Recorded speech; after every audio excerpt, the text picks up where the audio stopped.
الحمد لله نحمده ونستعينه ونستغفره ونؤمن به ونتوكل عليه ونعوذ بالله من شرور أنفسنا ومن سيئات أعمالنا من يهده الله فلا مضل له ومن يضلل فلا هادي له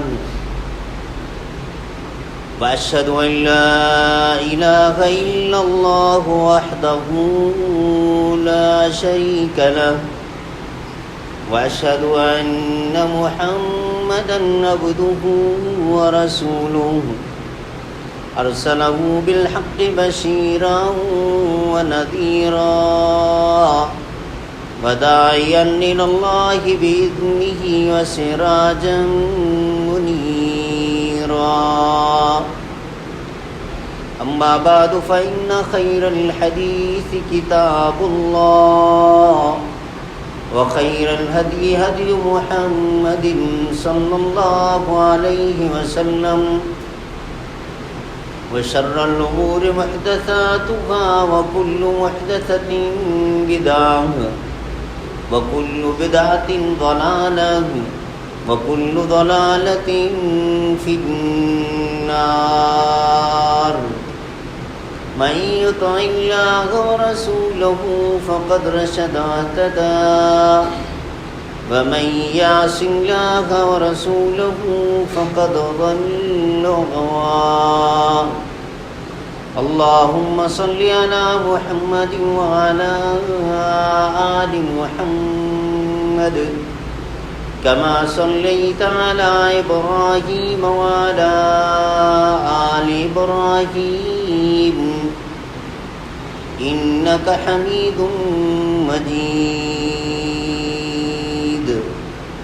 اللهم بارك على محمد وعلى آل محمد كما باركت على إبراهيم وعلى آل إبراهيم إنك حميد مجيد.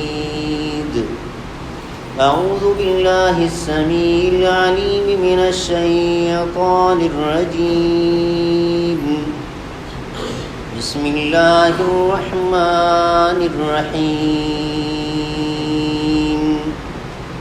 يا بني إسرائيل اذكروا نعمتي التي أنعمت عليكم وأني فضلتكم على العالمين.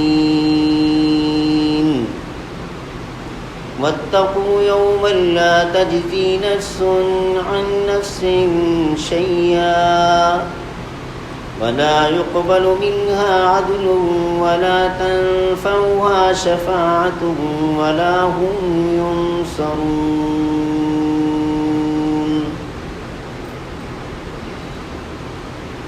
اللہ مالک الملک کی حمد و ثنا، اسی کے لیے تعریفات، تسبیحات، کبریائی اور بزرگی، جو اپنی ذات اور اپنی ایک ایک صفت میں بالکل اکیلا، منفرد، بے مثل اور بے مثال ہے. اللہ کی طرف سے، اللہ کے فرشتوں کی طرف سے اور ہم سب مسلمانوں کی طرف سے صلاۃ و سلام خاتم الانبیاء حضرت محمد مصطفیٰ صلی اللہ علیہ وسلم کی ذات اقدس پر، جو اللہ کے آخری نبی اور رسول بن کر مبعوث ہوئے، اپنے مالک کا پسندیدہ دین اسلام اور آخری سچا آسمانی صحیفہ قرآن پاک ہم تلک منون پہنچا کر اس دنیا سے رخصت ہو گئے. پچھلے خطبہ جمعہ میں سورۃ البقرہ کی آیت نمبر 121 کے حوالے سے مختصر گفتگو ہوئی تھی. آج 122 اور 123 دو آیات میں نے آپ کے سامنے تلاوت کی ہیں. رب العالمین نے ارشاد فرمایا، یا بنی اسرائیل اذکروا نعمتی التی انعمت علیکم وانی فضلتکم علی العالمین. 5ویں رکوع کے شروع میں بھی یہ آیت انہی الفاظ کے ساتھ آئی تھی اور اس پر ہم تفصیل سے بات کر چکے. مختصر یہ کہ بنی اسرائیل وہ قوم جس کو اللہ تعالیٰ نے بڑی نوازشات سے نوازا تھا، اور سب سے بڑا انعام کہ اس پوری قوم میں یکے بعد دیگرے ایک بہت بڑی تعداد میں اللہ تعالیٰ نے نبی اور رسول بھیجے. آپ اس کا اندازہ یہاں سے لگا سکتے ہیں کہ فیملی میں ایک بچہ حافظ قرآن ہو جائے، عالم دین ہو جائے، جن کا مذہب کے ساتھ لگاؤ ہے، تو وہ اس کو اپنے لیے کتنا شرف سمجھتے ہیں، اعزاز سمجھتے ہیں. دین سے لگاؤ نہیں ہے، دنیاوی لحاظ سے کوئی ڈاکٹر بن گیا، کوئی سائنٹسٹ بن گیا، پائلٹ بن گیا، پوری فیملی فخر کر رہی ہوتی ہے. نبی، رسول، یہ تو اللہ کی مخلوق میں سب سے عظیم ہستی، اور پھر ایک نہیں کئی ایک، تو اس قوم کے لیے یہ بہت بڑا اعزاز تھا. لیکن جب اس قوم نے کفران نعمت کیا، اللہ کی اس نعمت کا شکر ادا نہ کیا،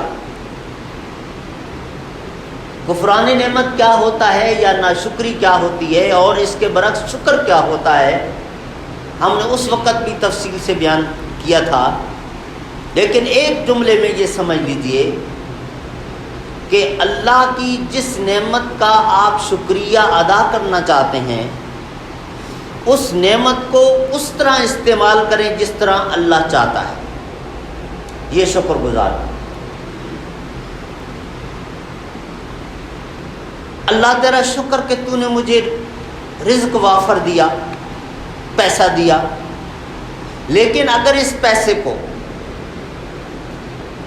غلط کاموں میں خرچ کرتا ہے، گناہ کے کاموں میں خرچ کرتا ہے، زبان سے کہتا رہے، پھر یہ شکر گزار نہیں ہے۔ اگر اس دولت کو اللہ کی فرمان برداری کے کاموں میں خرچ کرتا ہے،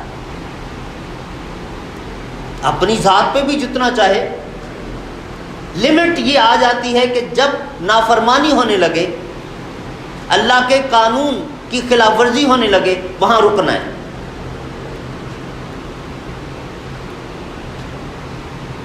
تو بہرحال طاقت کا کہ اللہ تو نے مجھے صحت دی، اور پھر اس صحت کو اگر غلط استعمال کرتا ہے، یہ ناشکری ہے، کہتا رہے زبان سے اللہ تیرا شکر۔ تو صحت کو صحیح استعمال کرے، اچھے کاموں میں استعمال کرے۔ عہدہ مل گیا، عہدے کو صحیح استعمال کرے، غلط استعمال کرے گا ناشکری ہوگی، کفران نعمت ہوگا۔ تو بنی اسرائیل نے جب کفران نعمت کیا، اللہ کی ان نعمتوں کا شکر ادا نہ کیا، اور وہ کیا تھا؟ نبیوں کی خلاف ورزی، نبیوں کا ادب چھوڑ دیا، نبیوں کا احترام چھوڑ دیا، جو پیغام دے رہے تھے اس کو ماننا چھوڑ دیا، یہ کفران نعمت ہے۔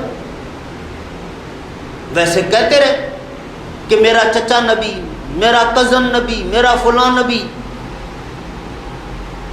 اس سے کوئی فرق نہیں پڑتا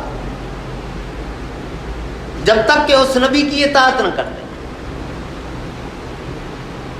تو اللہ رب العالمین نے ان کو حکم دیا کہ اس میری نعمت کا شکر ادا کرو۔ اذکروا نعمتی، نعمت کو یاد کرنا، نعمت کا شکر ادا کرنا، اس نعمت کو لوگوں کے سامنے بیان کرنا، وہ غرور کے لیے نہیں، تکبر کے لیے نہیں، اللہ کا شکر ہی ادا کرنے کے لیے کہ رب نے مجھ پر کتنا بڑا فضل کیا، میں اس کا کیسے شکر ادا کروں، اس نے مجھے یہ نعمت عطا فرمائی۔ اس انداز سے اس کا ذکر کرنا تاکہ دوسروں کے دل میں بھی اس نعمت کی قدر پیدا ہو۔ ہمارے پاس اللہ تعالیٰ کی جو نعمتیں، پیسہ ہو، صحت ہو، اولاد ہو، بڑا عہدہ ہو، اچھا گھر ہو، اچھی گاڑی ہو، اچھے دوست ہوں، اچھے پڑوسی ہوں، ان نعمتوں کا ذکر کیا جائے لوگوں کے سامنے، غرور اور تکبر سے نہیں، اللہ کا شکر ادا کرنے کے لیے کہ اللہ نے مجھے اچھا پڑوسی عطا کیا، اللہ نے مجھے صحت سے رکھا ہوا ہے، اللہ نے مجھے اولاد دی ہے، اللہ نے میری اولاد کو نیک بنایا ہے، میں اللہ کا شکر ادا کرتا ہوں کہ میری اولاد نیک ہے۔ یہ ایک جملہ ہی سامنے والے کو ہلا کے رکھ دیتا ہے، وہ فوراً اپنے بچوں پر غور کرنا شروع کر دیتا ہے۔ اسی طرح باقی بھی چیزیں ہیں، جس نعمت کو آپ اس کے سامنے بیان کریں گے وہ اندر ہی اندر اپنا احتساب کرنا شروع کر دے گا، اصلاح ہوگی۔ اس نظریے سے اللہ کی نعمتوں کا ذکر بھی کیا جائے، اللہ کی نعمتوں کو بیان کیا جائے، اللہ کی نعمتوں کو یاد کیا جائے، یہ جنرل انسٹرکشن ہے۔ اور وَأَنِّي فَضَّلْتُكُمْ عَلَى الْعَالَمِينَ، کہ دیکھو میں نے تمہیں یہ کتنا بڑا اعزاز عطا کیا، تمہاری قوم میں اتنے نبی بھیجے، اس کو یاد کرو، اس نعمت کا شکر بجا لو۔ یہ بنی اسرائیل کے لیے حکم تھا، اس پر ہم پہلے بھی بات کر چکے ہیں۔ اب اگلی آیت واتقوا یوما لا تجزی نفس عن نفس شیئا. واتقوا کے دو معنی ہیں. ایک معنی ہے ڈرو، ڈر جاؤ، اس دن سے ڈر جاؤ جب کوئی شخص کسی دوسرے کے کام نہیں آ سکے گا. دوسرا معنی واتقوا، بچ جاؤ، اپنے آپ کو بچا لو اس دن سے کہ جب کوئی دوسرا شخص آپ کے کام نہیں آئے گا. اور نبی کریم صلی اللہ علیہ وسلم جیسی عظیم ہستی جو نبیوں کے بھی سردار، آپ صلی اللہ علیہ وسلم نے اپنی لخت جگر حضرت فاطمہ الزہرا ان کو اپنے پاس بٹھا لیا. ویسے تو وہ واقعہ بھی موجود ہے کہ ابو سفیان کو بھی آپ نے کہا تھا کہ میں تمہارے کسی کام نہیں آؤں گا اللہ کی عدالت میں. لیکن سب سے بڑی بات یہ ہے کہ آپ صلی اللہ علیہ وسلم اپنی بیٹی سے کہہ رہے ہیں، جس کے متعلق بہت ساری روایات موجود ہیں. آپ صلی اللہ علیہ وسلم کو کتنی محبت تھی حضرت فاطمہ سے. ساری اولاد آپ صلی اللہ علیہ وسلم کی زندگی میں فوت ہو گئی تھی. 4 بیٹے 4 بیٹیاں، 7 بچے آپ صلی اللہ علیہ وسلم کی زندگی میں فوت ہوئے، صرف ایک فاطمہ بچی. یہ بھی آپ صلی اللہ علیہ وسلم کی وفات کے 6 مہینے بعد فوت ہو گئی تھی. تو ایک اکلوتی بیٹی تھی تو کتنا پیار ہوگا. پھر آپ صلی اللہ علیہ وسلم نے وہ الفاظ بھی ارشاد فرمایا، جس نے فاطمہ کو دکھ پہنچایا اس نے مجھے دکھ پہنچایا. اتنی محبت تھی. اس بیٹی کو آپ کہہ رہے ہیں کہ لا اغنی عنک من اللہ شیئا، بیٹا سلینی ما شئتی، اگر تمہاری کوئی ڈیمانڈ، کوئی فرمائش دنیا میں مجھے بتاؤ، میں کوشش کروں گا کہ تمہاری فرمائش پوری کر دوں. لیکن اللہ کی عدالت میں وہاں میں تمہارے کسی کام نہیں آ سکوں گا. یہ نہ سمجھنا کہ میں خاتم الانبیاء کی بیٹی ہوں. اتنی بڑی رشتہ داری ہے، اللہ ویسے ہی معاف کر دے گا، یہ نہ سمجھنا. لا اغنی عنک من اللہ شیئا، میں تمہارے کسی کام نہیں آ سکوں گا. وہاں کا ایک الگ میرٹ ہے، وہ ایمان اور عمل صالح ہے. اگر وہ نہیں تو میں تمہارے کسی. اب دیکھیں معاذ اللہ، حضرت فاطمہ عملی طور پہ کوئی کمزور نہیں تھی، وہ تو تہجد گزار عورت تھی. اور نبی صلی اللہ علیہ وسلم نے ان کو جنتی خواتین کا سردار بھی کہہ دیا تھا کہ تو جنت پکی تھی. پھر یہ الفاظ کیوں کہے؟ یہ ہمارے لیے کہے، کوئی شخص غلط فہمی میں نہ رہے کہ میں نے اتنے حج کر لیے، اتنا صدقہ خیرات کر لیا، اتنے نیکی کے کام، اتنی تبلیغ 24 گھنٹے، تو میں تو اپنے بچوں کو بخشوا ہی لوں گا، میری تو سن ہی لی جائے گی. یہ کوئی غلط فہمی میں نہ رہے. ہر شخص اپنے اعمال کا خود ذمہ دار اور بڑے انصاف والا احتساب ہوگا. کوئی طرفداری نہیں ہوگی، کوئی فیورٹزم، کوئی ڈسکریمنیشن نہیں ہوگی، کسی کے ساتھ کوئی انڈیو رعایت نہیں ہوگی، اور کسی کے ساتھ ظلم زیادتی یہ تو ہو ہی نہیں سکتی. تو بعض اوقات والدین بھی تھوڑا سا غلط فہمی کا شکار ہو جاتے ہیں. جی میں نے 3 بیٹوں کو حافظ قرآن بنایا، میرے بچے بڑے نیک، یہ حافظ سفارش کرے گا، تینوں میں سے کوئی ایک تو سفارش کر دے گا، جنت میں لی جائے گی. یہ بہکاوے ہیں شیطان کے. ہاں امید ضرور رکھنی چاہیے، لیکن اس امید پر اپنے نیک اعمال چھوڑ دے، اپنی ذمہ داریاں چھوڑ دے، یہ نہ ہو. اپنی ڈیوٹی پوری سر انجام دے، اپنے اوپر جو فرائض ہیں وہ پورے کرے. نبی کریم صلی اللہ علیہ وسلم نے اپنی بیٹی کو یہ حکم دے کر ہمیں سمجھایا کہ اپنے ماں باپ کی نیکیوں پر کبھی یہ امید رکھ کے نہ بیٹھ جانا کہ ان کی وجہ سے میں بخش دیا جاؤں گا، میں جو بھی کرتا رہوں۔ ماں باپ اپنی اولاد کی نیکی کو دیکھ کر خوش فہمی میں نہ مبتلا ہو جائیں کہ ان کی وجہ سے ان کو بخش دیا جائے گا اور وہ پھر جو چاہیں کرتے رہیں۔ ایسا نہیں، ہر شخص اپنے اعمال کی خود فکر کرے، اس کا اپنا نام اعمال نیکیوں سے بھرا ہوا ہونا چاہیے، اس کی کوشش کرنی ہے۔ اور اس کے بعد پھر اسی آیت میں فرما دیا وَلَا يُقْبَلُ مِنْهَا عَدْلٌ، اللہ اکبر۔ عدل صدقہ خیرات کو کہتے ہیں، انصاف کے معنی میں بھی استعمال ہوتا ہے، لیکن یہاں پر صدقہ خیرات، کمپنسیشن۔ دنیا میں آدھی کھجور، ایک دانہ کھجور کا پورا نہیں، وہ بھی آدھا، چیریٹی کی اللہ کے راستے میں، ممکن ہے اس پر اللہ تعالیٰ نے اگر قبول کر لیا جنت مل جائے۔ لیکن اگر نہ کرے، دنیا میں اپنے اس دیے ہوئے اللہ کے دیے ہوئے مال کو رب کے راستے میں خرچ نہ کرے، کہ کتنا بینک بیلنس بڑا ہے، اللہ کی جنت میں چھوٹا سا مکان خرید لیں گے، تو اس کے لیے بتایا کہ دیکھو یہ کرنسی تو ویسے ہی، ہمارا روپیہ تو ویسے ہی وال پیپر ہے، ڈالر، یورو، پاؤنڈ، درہم، دینار، یہ بھی ساری کرنسی کینسل ہو جائے گی۔ وہاں کرنسی ہوگی اعمال کی، ایمان کی۔ لہذا اپنی دولت پر بھی کوئی بندہ یہ نہ گھمنڈ کرے کہ میرے مرنے کے بعد یہ جو پیسہ ہے میں اللہ تعالیٰ سے جنت، یا میری اولاد میرے بعد یہ پیسہ خرچ کرے گی مجھے اس کا ثواب۔ اللہ رب العالمین نیتوں کو جانتا ہے، بندے کے بیہیویئر کو اچھی طرح دیکھ رہا ہے، ساری محنت رائے گاں چلے، اللہ قبول نہ کرے تو اس کو کون مجبور کر سکتا ہے؟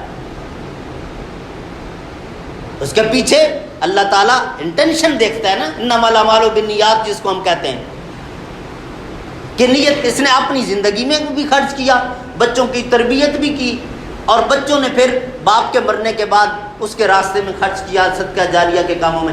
یہ ہے گا کرنے والا کام، خود نہیں کیا، نہ بچوں کی تربیت کی، پیسہ چھوڑ کے جا رہا ہے اور سمجھتا ہے کہ یہ مجھے فائدہ پہنچا دے گا۔ ایسا نہیں ہے، اللہ رب العالمین کی مشیت پر منحصر ہے۔ کوئی بھی نیکی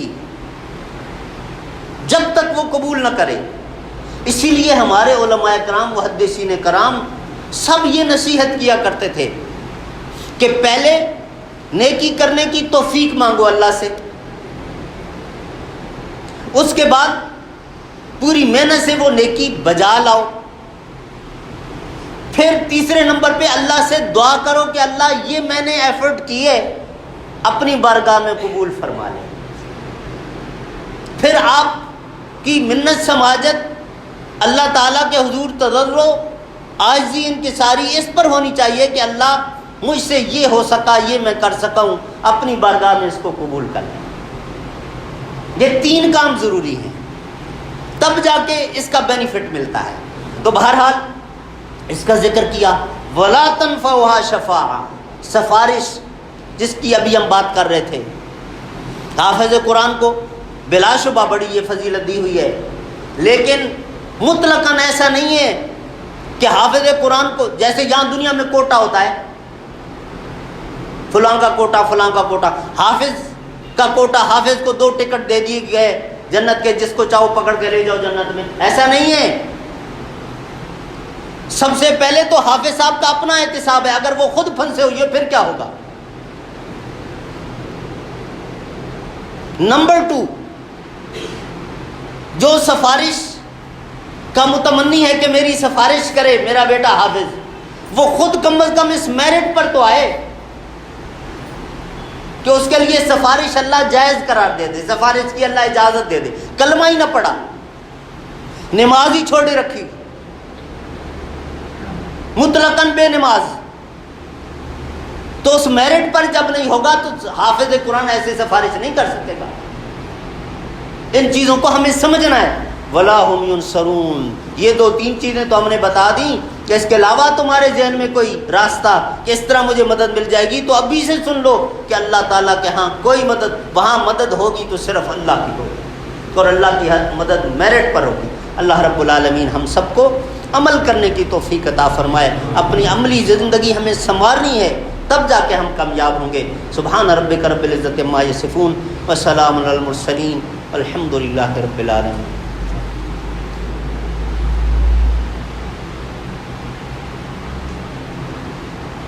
الحمد للہ نحمده ونستعینه